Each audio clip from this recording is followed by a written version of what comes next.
To the class students. In previous part we have studied the process of protein synthesis, which involves transcription and translation. Transcription is the synthesis of RNA from the DNA, and the translation is the that is the information carried by the mRNA is being translated in the protein chain. So after this we will study the next topic. This is gene expression and regulation with the help of concept Lek operon. So let we see what is gene expression. Gene expression or protein synthesis or functions of nucleic acids. So genes are the segments of DNA which carry information for the formation of a particular kind of protein that you have seen in the process of translation and transcription. In transcription, mRNA is synthesized, and the information which is carried in the mRNA is translated in the form of protein with the help of ribosomes. So genes are the segments of DNA which carry information for the formation of particular kind of protein. So a gene or a DNA segment can express itself only through synthesizing a particular kind of protein. So what is gene expression? This is the gene expression, means the protein synthesis. How can genes express themselves? So genes, they express themselves by synthesis of protein, and protein also gives rise to various types of enzymes, since all the enzymes are proteins, and these enzymes, they regulate the metabolic activities of the cell. In this way, the entire metabolism of the cells, also of the body, is under the control of genes. So understood, children, what is gene expression? And the idea that the genes or DNA control the metabolism of the cell was proposed by Archibald Garrod in 1902. Garrod pioneered the field of inborn errors of metabolism. What kind of inborn errors? So the kind of such inborn disorder, he described alkaptonuria. Garrod found in this problem alkaptonuria that the urine of patients who are affected with this disorder becomes blackish. So the person or the patients which suffer from alkaptonuria, their urine becomes blackish when exposed to the air. Why? This is because in these persons there is no metabolism of homogentisic acid. So it gets accumulated in the body. This homogentisic acid does not undergo metabolism, so it is accumulated in the body and excreted in the urine.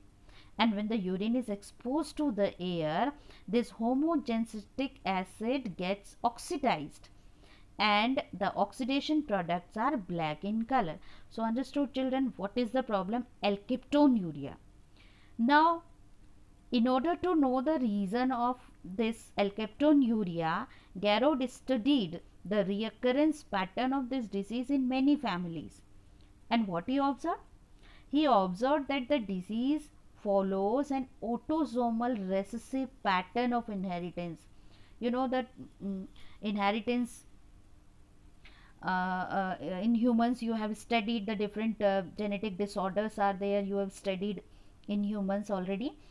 So here also he found that the disease follows an autosomal recessive pattern of inheritance, means the problem is occurring on the autosomal chromosome. That is, it is due to the recessive gene which is located on the autosome. He proposed that this recessive gene has been produced due to some mutations in the gene, and which normally produce enzyme for metabolizing homogentisic acid. So this recessive gene is produced due to some mutation in the gene and normally produce enzyme for metabolizing this homogentisic acid. But in affected person, what happens? The gene is mutated and therefore such enzyme is not produced. So due to mutation in the gene which is responsible to produce enzyme for the metabolism of homogenesic acid, what happens?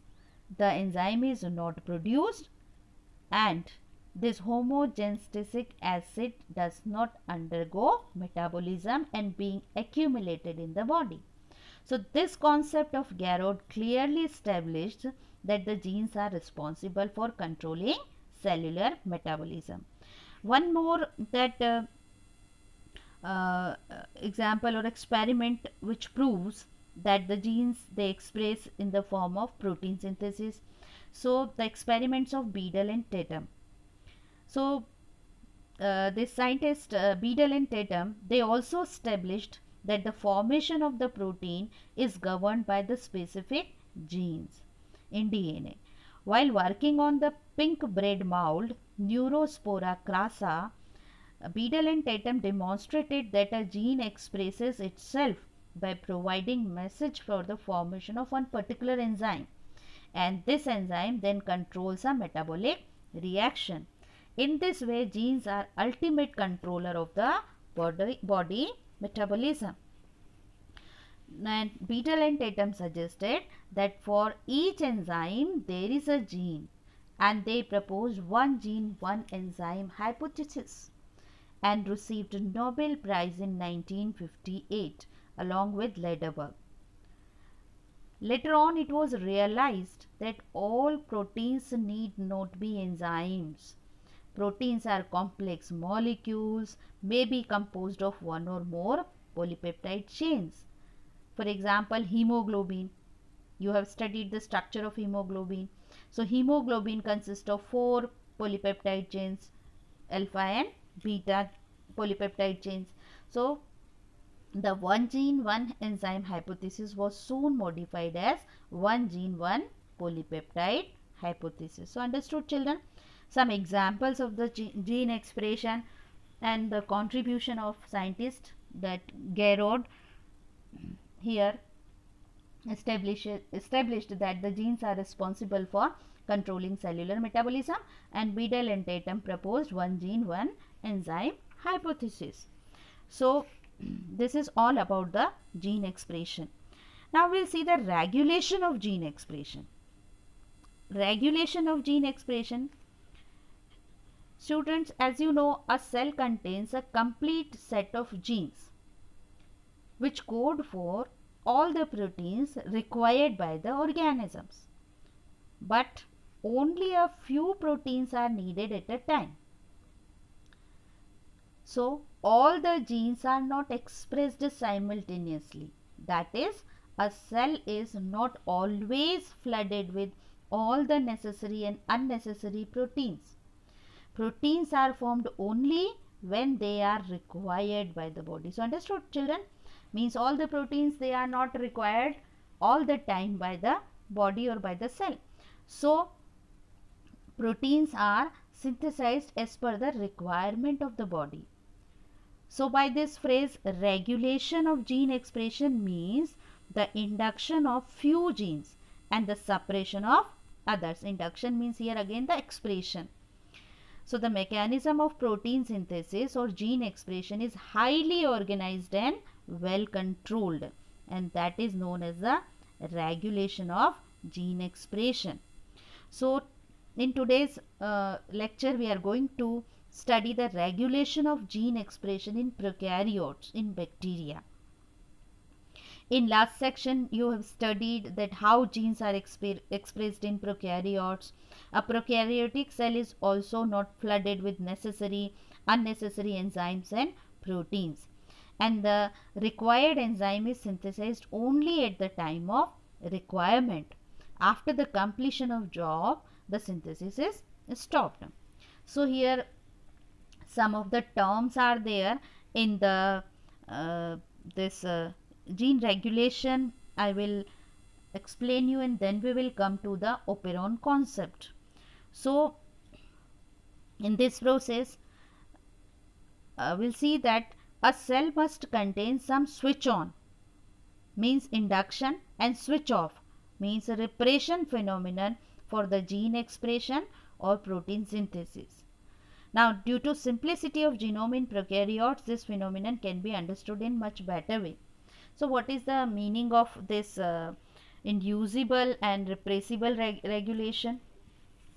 Because this gene regulation is maybe inducible and repressible. Now, the expression of the genes will be switched on when the protein is required by the cell.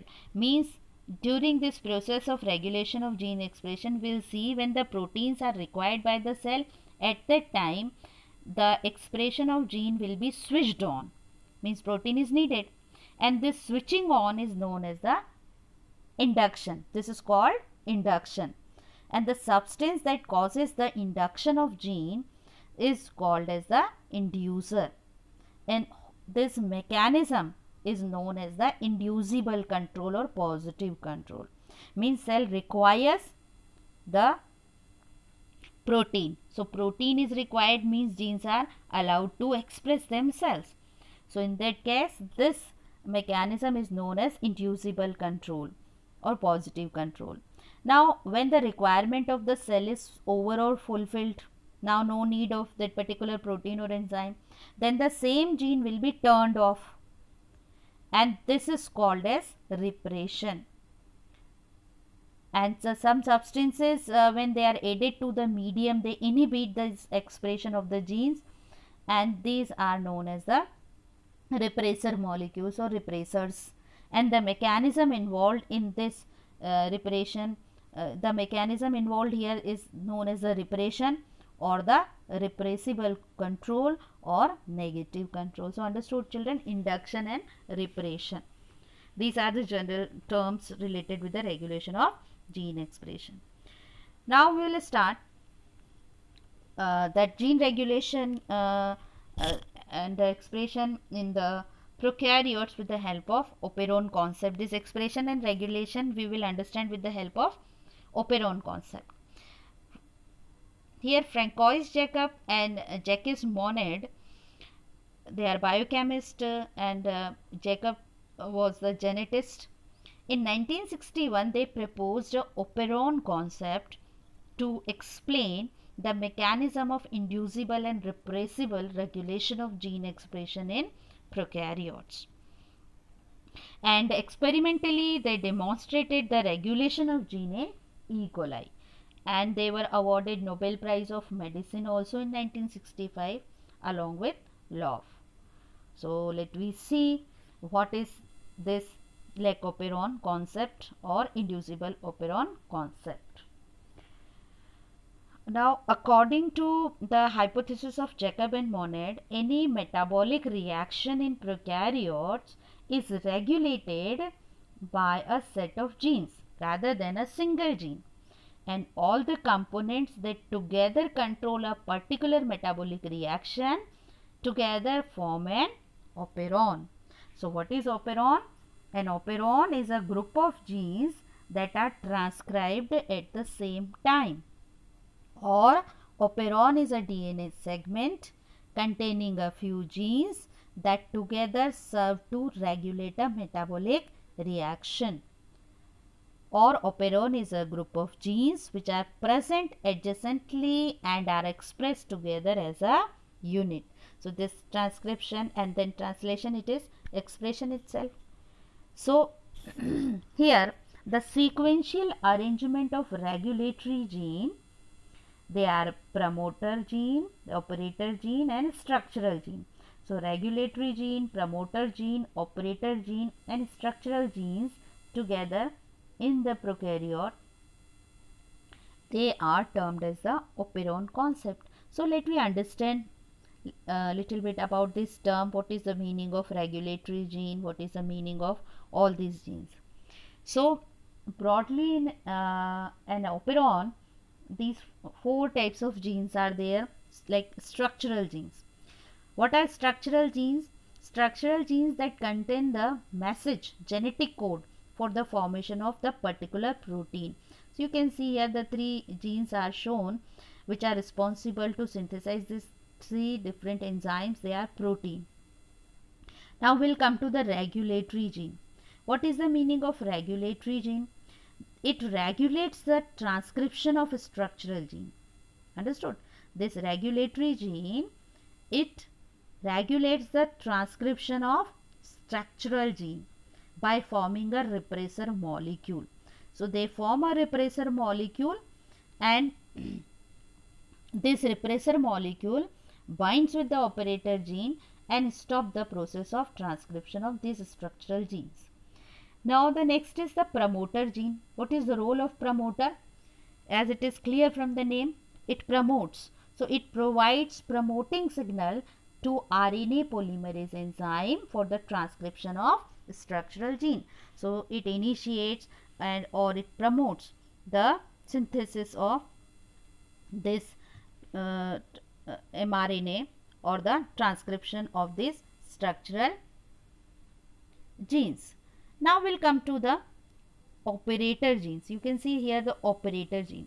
This operator gene, it is the site for the specific binding of repressor molecule. As I suggested you, just now explained you that regulator gene, it produces the repressor molecules, and this repressor molecule, they bind with the operator, and then it stops the process of transcription. So understood? Here the genes other than the structural gene, they are the controller gene, means this regulatory gene, promoter genes, and this operator gene, they all are the controller genes. They control the process.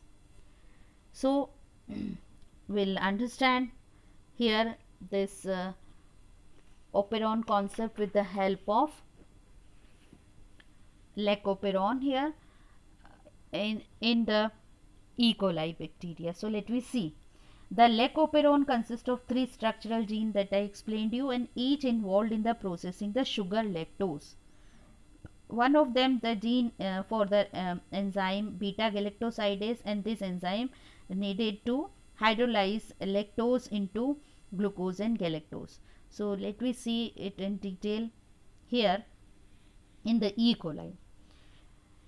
Cultural situation of E. coli is when glucose is present and lactose is absent. You know, glucose and lactose, these are the sugar molecules, provide energy to the bacterial cell.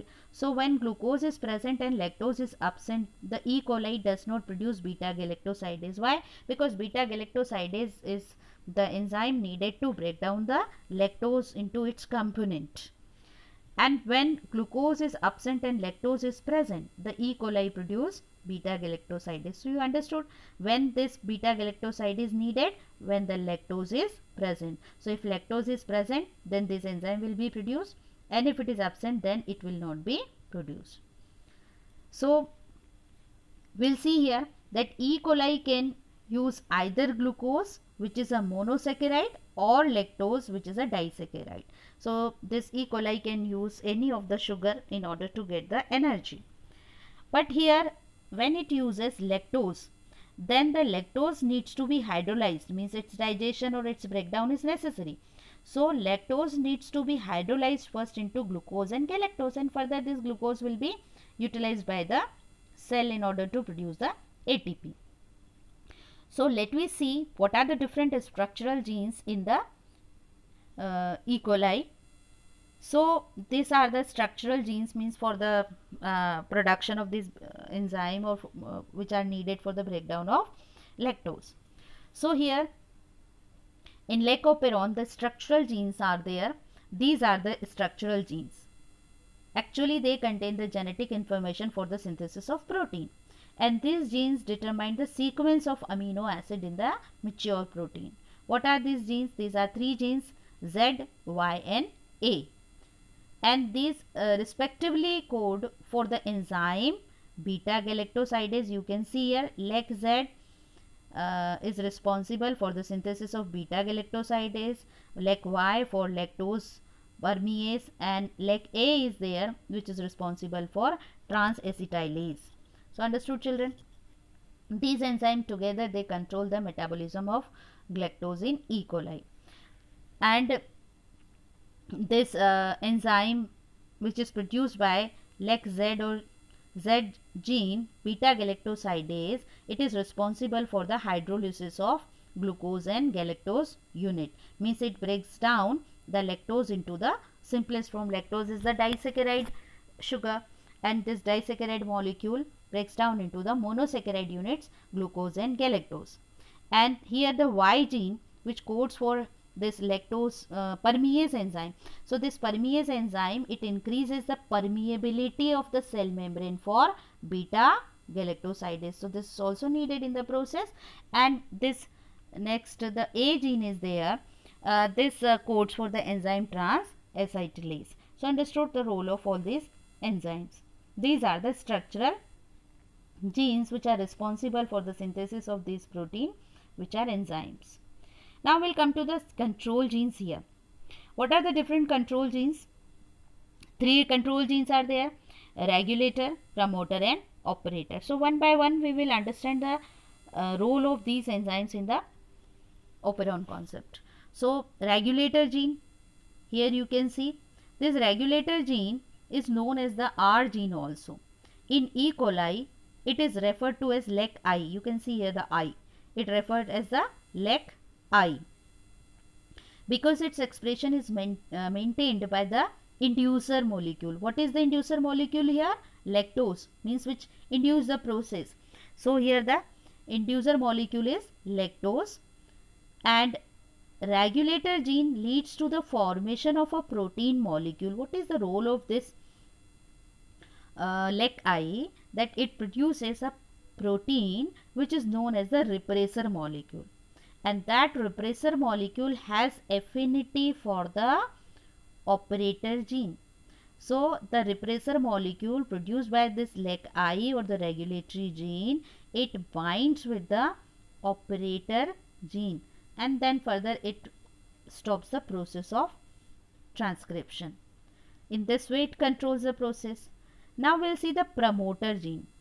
What is the role of promoter gene? Promoter gene is known as the P gene also, and it marks the promoter site or the transcription initiation site, means responsible for the initiation. So it provides a platform to RNA polymerase to commence the transcription, to initiate the transcription. So transcription can start. So understood the promoter gene and its role. Then we will see the operator gene. Operator gene is known as the O gene also. It is a short segment about 27 base pairs long in E. coli for leucoperon, and it is present between the promoter site and the first structural gene. You can see here the LEC-Z, that is adjacent to first structural gene. This gene contains the site for the specific binding of the repressor molecule. I explained you already. Here this LEC-I, it produces repressor molecule which has great affinity for the operator gene and binds to the operator gene. And when this repressor molecule binds to this site, that is operator gene, RNA polymerase cannot cross it, and thus the transcription cannot occur. So RNA polymerase cannot cross the operator, so that these genes cannot be transcribed. Understood? So this is the role of all the genes. Now repressor molecule you understood already. Here the repressor molecule which is formed by the R gene, or that is the regulatory gene. And inducer, what is inducer here? Inducer is the, in this case inducer is the substrate molecule here which acts as a inducer lactose. So the small inducer molecules, they bind specifically the repressor molecule. So inducer molecule here lactose.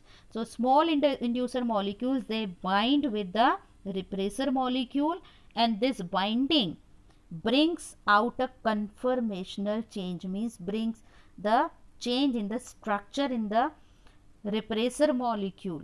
Due to this change, repressor molecule becomes unfit to bind the operator gene, and consequently operator gene remains free, and in such condition RNA polymerase can easily pass through the operator gene and thus the transcription can occur. So understood children? Here the leucoperon and all the different types of genes and its components, mainly the structural gene and all three types of controller genes, operator, promoter and regulator gene. So here this all I explained you already, the role of the regulator gene and structural gene. Regulator regulate the operator gene, structural gene they are present next to operator and code for the different enzymes and their role. Now we will see here working of leucoperon. So we'll see what happens in the condition when lactose is absent in the E. coli. So that is the condition known as the switch off condition. This is known as the switch off condition when the lactose is absent. So what happened here when lactose, or the lactose is the inducer, in this case it is absent in the medium, the repressor molecule is free to bind the operator gene because lactose is absent. So this repressor molecule is free. This repressor molecule, produced by the regulatory gene. Here LAC-I, it produces repressor molecule. Now no inducer, no lactose. So this molecule, repressor molecule is free and it binds with the operator gene. So operator gene gets arrested, and under this condition what happens? Enzyme RNA polymerase cannot cross such an arrested operator gene, and consequently transcription is inhibited. No transcription is there. Understood? So in this case transcription cannot take place. Fine. The E. coli bacteria that cultured in the absence of lactose media, it would not produces enzyme beta galactosidase. Why? The reason I explained you. Because no lactose, no need of beta galactosidase. So no need of synthesis of the beta galactosidase, which is necessary for the lactose metabolism. So in this condition structural genes are switched off, and in absence of lactose the repressor protein synthesized by the regulator gene binds to the operator gene and does not allow the RNA polymerase 2 to transcribe the structural gene. Hence the enzymes are not produced. Now let me see what happens when the lactose is present. So when the lactose is present means inducer is there. So lactose here acts as an inducer, and when the lactose is present means there is a need of beta galactosidase. So the E. coli bacteria that are cultured in the presence of lactose media, it produces beta galactosidase. You know that lactose needs here the beta galactosidase for digestion. So here in this condition this is switching on of the leucoperon. This is known as the switching on. Switching off we have seen, now switching on. So when lactose is added in the medium, it works as an inducer. You can see here that when the lactose is produced, so lactose is present, you can see here the lactose. So when the lactose is present, it works as an inducer and it binds with the repressor molecule. You know that LAC-I, it produces a repressor molecule, and that repressor molecule is a protein, binds with the lactose. And what happens? Due to this binding, this repressor becomes inactive. So it prevents the binding of repressor with the operator gene. You can see here. So operator gene here gets free here, remains free. Under this condition, the enzyme RNA polymerase, which is associated with the P gene, P that is a promoter gene, here the promoter region. So it is associated with the P gene. It can cross through the operator gene without any difficulty and carry out transcription of their structural genes, transcription of leg Z, transcription of leg Y, and transcription of leg A, in order to synthesize all these enzymes, beta galactosidase, permease, and transacetylase. Understood? So on adding the lactose, that is the inducer here, allolactose, which is the inducer in the culture medium, the synthesis of enzyme is switched on. Means here this enzymes which are associated with the lactose metabolism, they are synthesized. So understood, children?